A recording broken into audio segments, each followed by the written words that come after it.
back to my channel, Luna Noir Tarot, and the final episode in this mini-series, Teaching Tarot. So guys, I cannot believe that we're at the end. This has been such a fun series to do for you guys. And to be honest, as I've been doing this series for you, I've learned a lot about the tarot cards myself too. I have been doing this for 20 years, but honestly, I don't think you can ever stop learning, and I certainly haven't stopped learning about tarot. The more readings that I do, the more that I interact with the cards, the more decks that I use and I buy, and just doing these kind of series and working with you guys, it's just helped me to become a much stronger and more intuitive reader, and it's also helped me to connect more with the universe, with spirit guides, with you. And so thank you for allowing me to do this mini-series, because quite honestly, although I'm doing it to help you learn how to read tarot, you guys have taught me more and allowed me to just gain so many more blessings through doing this series than I could have ever asked for. And honestly, I think I've taken a lot more away from this than probably you guys have. So again, thank you very much. It has been a pleasure. And yeah, let's get into the last episode. So this final episode, we're going to cover the different suits of the tarot and the court cards. So let's talk about a brief overview of the suits. The suits in tarot are swords, pentacles, cups, and wands. In some tarot decks, they might be called something different. For instance, pentacles can be referred to as coins, wands can be referred to as rods, cups can be chalices, swords can be athames. So yeah, there are different terminologies depending on the deck that you have, but in traditional tarot, the suits have always been swords, cups, wands, and pentacles. So within the tarot deck, we've already covered the major arcana. I have done separate videos all throughout this mini-series, really taking a bit more of a dive into each major arcana card. The reason I did it this way is because the major arcana cards are really the big important messages that come through every reading. But the minor arcana, which are the suits and the cards that run from ace to king, are known as the minor arcana, and they help to facilitate the message that wants to come through. They help to facilitate the overall advice that you give to your person that you're reading for. Often the major arcana will give you a big message, and then the minor arcana will help you to understand where you need to focus. Just kind of advice cards often, taking a little bit more of a deeper dive into the message, and sometimes they can also be good for clarifying certain major arcana or just messages in the reading in general. So before we get into what the suits mean and just the suits themselves, I want to cover the court cards.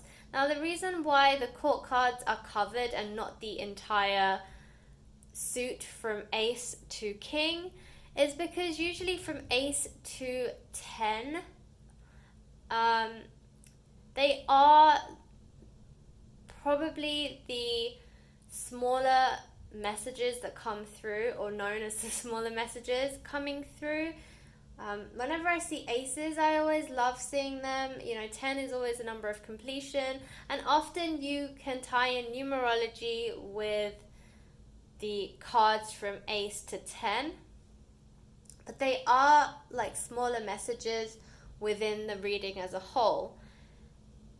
As far as minor arcana go, the court cards are the bigger messages, and then of course the major arcana are the biggest messages in the entire deck. So the court cards are basically the page, the knight, the king, and the queen. Or rather the page, the knight, the queen, and the king, whichever order you want to do it in. Each one has its own meaning. Now, I will say that with each of the court cards, so here we'll start with the page, as you can see, and there's the page of, I'm going to say page of swords, page of pentacles, page of cups, and page of wands. So with each of these cards, they will have slightly different symbolisms depending on what suit they come out in. And as I said, we will be covering the suits after we cover the court cards. But yeah, it depends on what the suit is. That will kind of divert the message that is coming through for each one of these pages, okay? But in terms of a page and what its overall meaning is when a page card comes out, to me, I think the page, when I see the page, I think of an apprentice. I think of like someone in training. You know, some say that the page card is about running errands. I'm not sure I see it quite like that. I can see why, because of course when you're an apprentice, it's like being an intern, and yeah, you will be running errands and stuff, but you're in training, you're learning, you know, you're still evolving, and you're at your early stages of evolution. So to me, it can be the precursor to important information or communication. When I see this, it might be that someone is trying to muster up the courage to speak their truth, or there might be a slight delay in the information reaching you, but it's a sign that it's coming, okay? So when I see the page, that's what I think. I think that it's a sign that there's some sort of communication coming my way, that maybe somebody wants to communicate with me. And again, it depends. So like, you know, for instance, I give these examples because it's about different types of pages, like the page of cups. So when I see that, for me, it's sometimes like someone is trying to muster up the courage to communicate with a person. So with the page of cups, it might be because, you know, it's a love reading and somebody is like in separation with you and they don't know how, or they're just like a secret admirer and they don't know how to come forward, and they're kind of mustering up their courage. So they're in training, they're kind of holding back, they're not in your face, but they're learning, they are strategizing, they're thinking, they're coming up with a plan. And so yeah, when I think of the page, I do think of kind of like the apprentice, where they are learning, gaining their confidence, like trying to train to become a knight, that kind of energy. And then again, as I said, it will depend on what the actual message of the page is based on the suit. So that is the page card. So next we will look at the knight.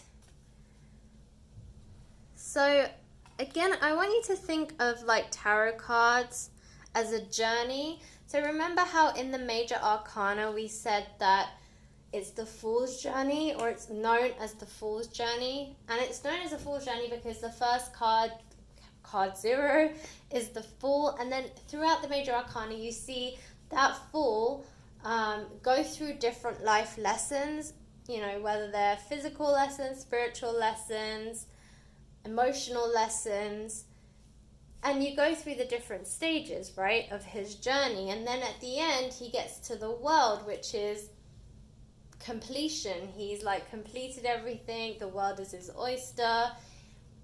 He's just, you know, he's gone through all of the lessons that he needs to learn, all his karmic lessons, and now he's there at the world and everything is falling at his feet. Okay? So again, it's very similar with the court cards. You have the page. Think of it as almost like the Fool, where it's like that beginning stage, that whimsy, that enthusiasm that you have when you're first starting out, when you're new to something, and you have that excitement. We all have it. Like if you start a new job, you're quite excited and enthused. You like start college or something, university, school. We all have this sense of excitement when we start something new. So that's like the page for me. It's like you're leveling up, okay? And even going from like Ace, where it's a new beginning, up to 10, where it's a completion of a cycle. And then you get to the 10 where you complete a cycle, and then the page is like the next level up, and then the Knight is the next level up. And it's this constant like promotion up the hierarchy. So again, with the Knight, this is the page advancing to the Knight. The Knight for me is always an interesting card. Again, as I said, symbolism of each of the Knights will vary according to which suit they fall under.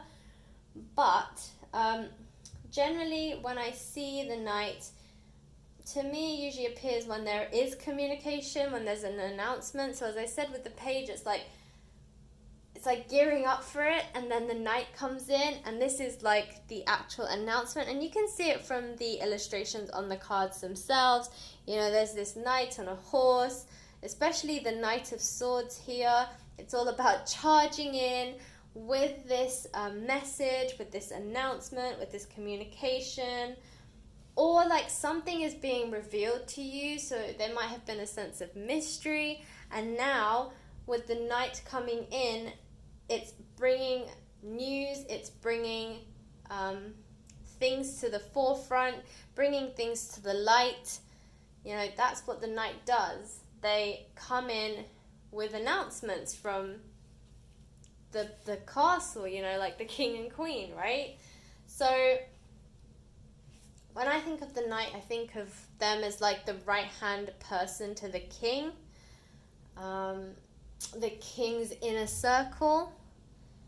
And so, the Knight has this important role of representing the king and queen, representing its kingdom, representing where it's from, but also being noble. Knights are noblemen. They're ambassadors, and more often than not, they go around spreading the news and messages of the king and queen. So, yeah, when I usually see the Knight, and again, it depends on what cards are around the Knight, what the overall message of the cards is.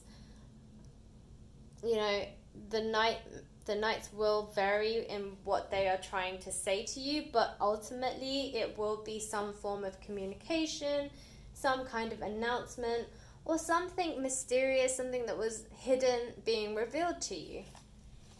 Okay? So, next we'll move on to the Queens. I think the Queens are probably my favorite court cards, personally. And I also think, especially with the Queens, have you noticed how the Queen of Pentacles is yellow and the rest of them are blue? I think that the yellow is because, well, we'll go into it in terms of the suit, but I think it's because of the Queen of Pentacles suit, which is why that one is specifically yellow. But when you put them all together, you know, that one really stands out because the others all have this blue background. So anyway, the Queen. So as I said, I think for me, the Queens are my favorite court cards. Now, for me, when I see the Queen, you know, ultimately it is divine feminine energy. When I think of the Queen, I think of emotional intelligence, so EQ. You know, Queens are full of strength with a splash of compassion. They bring in an element of nurturing and comfort, But, don't be fooled by the queens. The queens are forces to be reckoned with. The queens are the ultimate feminist. They stand strong beside their king, not behind, not in front, beside their king. And it's about finding and utilizing your own inner strength, right? It's about thinking like the phoenix rising. I feel like often feminine energy can be mistaken for being too sensitive, being too emotional. Being emotional is not a bad thing. I feel like being emotional is given a bad rep. If you're emotional or you're sensitive, it means that, you can't handle things, you don't have courage, you don't have strength. That's what people often think. But actually, being emotional is very difficult, and being emotional and able to control it is even hard. It's probably one of the hardest things any of us can do. Okay? We all feel emotions, whether we choose to accept that we feel emotions, whether we choose to acknowledge our emotions. That's a completely different thing, but we all have emotions. Okay? We have anger, happiness, sadness, grief, pain, excitement. There's so many different emotions that we go through, even on a daily basis. And more often than not, people think that, if you show if you show emotion, it's a weakness. If you give into emotion, it's a weakness. But the queens are here to tell you that no, actually, you can sit strong on your throne. You can sit there powerful and in control. In fact, power comes from being in control. Often, those who are considered overly sensitive or overly emotional are people who embrace their emotions but often have trouble controlling them. So they come across as erratic, and then people think that, being emotional means that you're erratic and uncontrollable and you embarrass yourself, right? That's what ultimately this cliche of being emotional is about.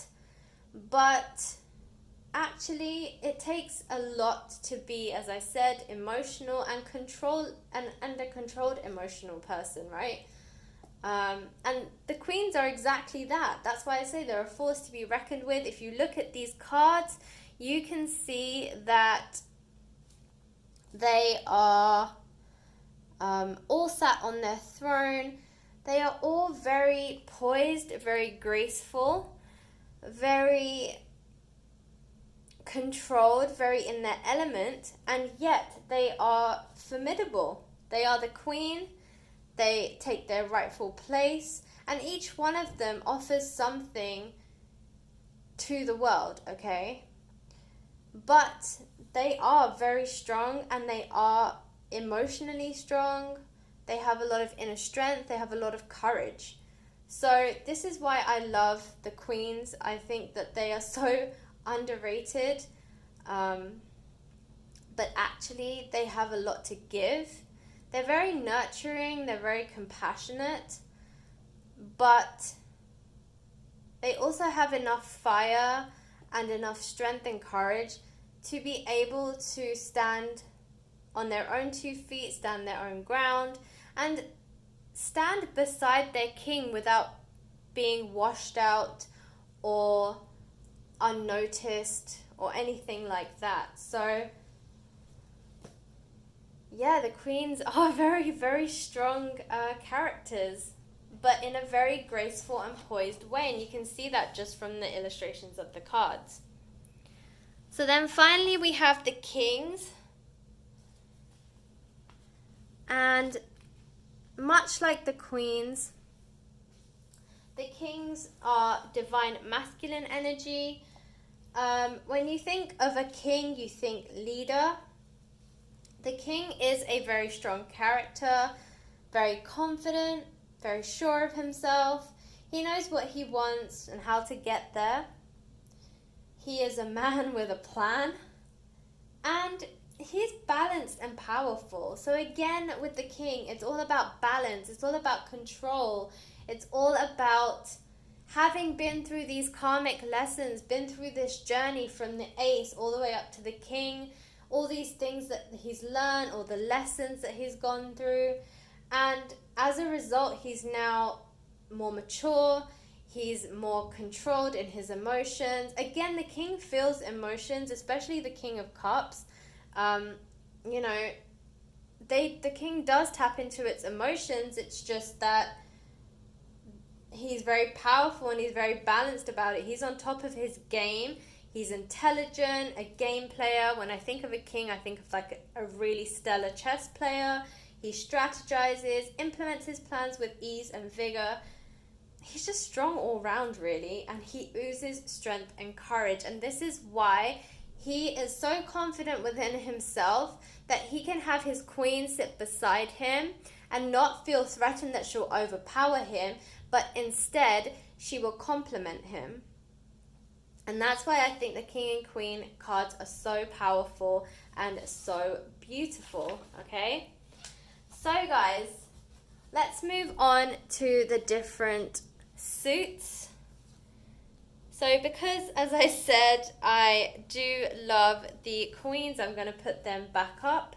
And I'm going to start with the Queen of Swords, okay?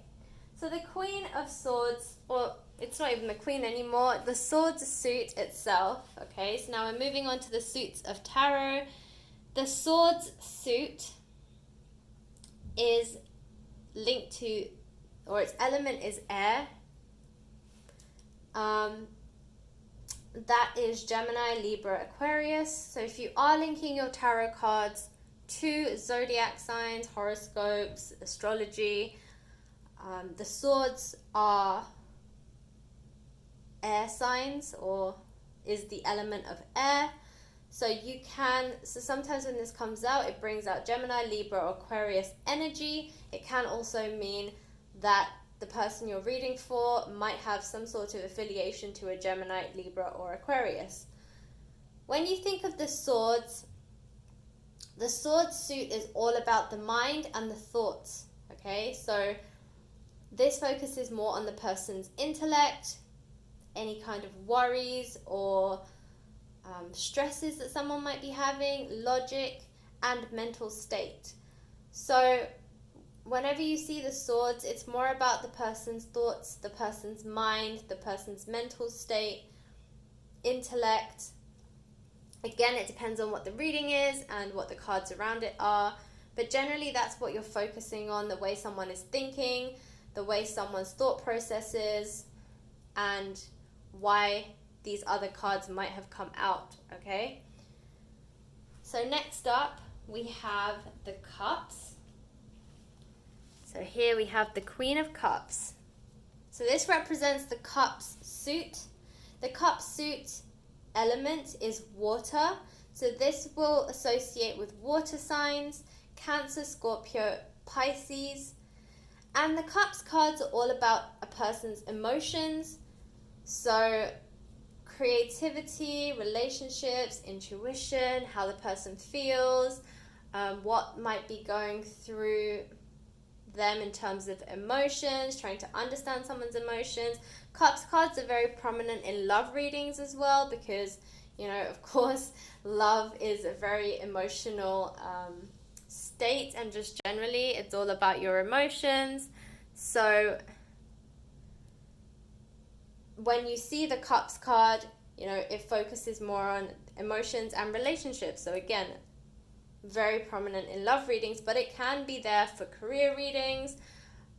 It might be how someone feels towards their career, or how they feel generally about where they're moving in life.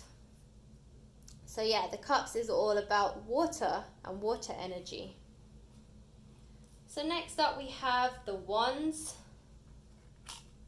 Okay, so Wands is fire energy, fire elements, and fire signs, which is Aries, Leo, Sagittarius.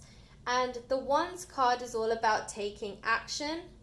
It's about motion, it's about passion, ambition, movement. Just really kind of going for what you want. It's about having a drive, having a focus, and then taking that action to move towards it. As I'm filming this, we are currently in Leo season, and it's all about that fiery energy. I personally have been feeling that I need to be taking action right now, and you will find that as you come into the fire energy or the fire elements. So when you're reading and you see the Wands card, it is about the person taking action. It is about forward movement. It might be about someone's ambition, their passion, their drive, their fire, their inner strength, courage. All of these are also very fiery cards, especially the strength card. That is also very strongly a fire element card. But when you think of wands, you think of fire, you think of movement, you think of especially forward movement and just action, just taking some kind of action. So finally we have the Pentacles card. So Pentacles, the suit of Pentacles is earth, so its element is earth. It's associated with earth signs, which is Taurus, Virgo, and Capricorn. So whenever the Pentacles comes out, it's usually related to material wealth, money, abundance, health sometimes, and home, material possessions. But whenever I see the Pentacles, it's definitely about abundance, some kind of abundance coming your way, success, career. Again, this is a really good one for career. So if you do see Pentacles, it's usually a sign that you will be having an increase in abundance, or getting another job, or maybe being promoted, or things like that. But it is really about your material possessions, your material wealth, your finances, business, all that kind of good stuff. So that's the different suits. Again, as I said, it depends on the card. It depends on whether you are at the beginning of a journey, I guess, with the Ace, or towards the end with a Court card, or somewhere in the middle. You can also, as I said, associate numerology with these as well. So based on the numbers, you can also make associations with that. But generally, guys, this is what the suits represent. This is what the Court cards represent. I hope that you have found this useful. This is the end of the mini-series. I hope you have enjoyed it. And yeah, if you have any comments about the mini-series, if you've been following along, please do let me know what you thought about it. If you have any questions about any of the cards in the tarot deck, definitely reach out. Again, as I said, it has been a pleasure to do this mini-series. I personally, myself, even though I have 20 years of reading tarot cards, have felt like you have advanced my knowledge even more than what I had before. So, I hope that you enjoyed this. Okay, guys, thanks for following my mini-series, and I will catch you in another video. Thanks for watching.